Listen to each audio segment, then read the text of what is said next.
এক অগ্নিকাণ্ডেই দিশেহারা পুরো হংকং। ধোঁয়ার কালো মেঘে ঢেকে গেছে শহরের আকাশ, উদ্বেগে কাঁপছে হাজারো পরিবার। বৃহস্পতিবারও নিয়ন্ত্রণে আসেনি বহুতল ভবন কমপ্লেক্সে লেগে থাকা আগুন। পরিস্থিতি এতটাই ভয়াবহ যে কর্তৃপক্ষ আগুনের তীব্রতা লেভেল 5 বা সর্বোচ্চ সতর্কতা স্তরে উন্নীত করতে বাধ্য হয়েছে।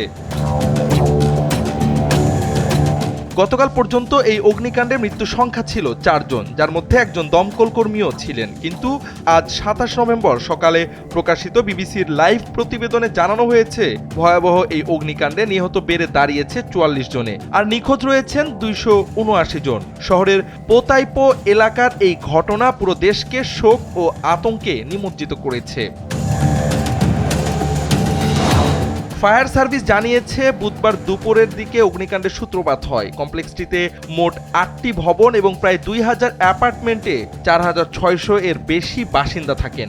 তবে আগুন লাগার সময় ভবনের ভেতরে ঠিক কতজন আটকা পড়েছিলেন তা এখনো স্পষ্ট নয়। প্রকাশিত ভিডিওতে দেখা যায় আকাশে উড়ছে ঘন কালো ধোঁয়া, ভবনের নিচে আতঙ্কে ছোটাছুটি করছে বাসিন্দারা। দমকল কর্মীরা আগুন নেভানো এবং ভেতরে আটকা পড়া মানুষদের উদ্ধারের সর্বোচ্চ চেষ্টা চালিয়ে যাচ্ছেন। শহর জুড়ে জরুরি সেবা ও উদ্ধার কর্মীদের তৎপরতা বাড়ানো হয়েছে। এখন পর্যন্ত 29 জনকে হাসপাতালে ভর্তি করা হয়েছে, যাদের মধ্যে 7 জনের অবস্থা আশঙ্কাজনক। আগুনের তীব্রতা এতই বেশি যে ভবনগুলোর উপরের দিকে ওঠা প্রায় অসম্ভব হয়ে পড়েছে বলে জানিয়েছে ফায়ার সার্ভিস। আগুন লাগার 18 ঘন্টারও বেশি সময় পার হয়ে গেলেও কমপ্লেক্সের বিভিন্ন তলায় এখনো আগুন জ্বলতে দেখা যাচ্ছে। পরিস্থিতি সামাল দিতে প্রশাসন ক্ষতিগ্রস্তদের জন্য অস্থায়ী আশ্রয় শিবির খুলেছে এবং আশপাশের 13টি স্কুলের ক্লাস বাতিল করা হয়েছে।